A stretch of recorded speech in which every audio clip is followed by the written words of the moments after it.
and I'm so glad that you could all be here today to celebrate my simcha with me and my family. This week's parsha is Pinchas. There are several important themes that stand out in this parsha. One of the most important ones is Pinchas stopping the fierce plague that was killing many Jews. He is later granted the honor of being a priest because of his courageous act. After this, Moshe has to take a census of the Jewish men between the ages of 20 and 60, because these were the men who would receive a part of the Holy Land.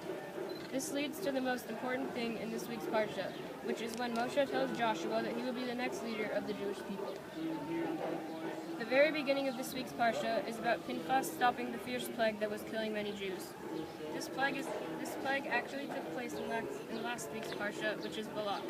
In Parsha Balak, we learned how Balak wanted Balaam to curse the Jews, but when Balaam kept trying to curse them, Hashem made him say blessings instead of curses. Balaam tried to explain to Balak that he could only say the words that Hashem puts in his mouth. He then finishes his conversation with Balak with a prophecy about the time of the Mashiach. Unfortunately, the Jews then began to sin by serving idols and having relations with non-Jewish women.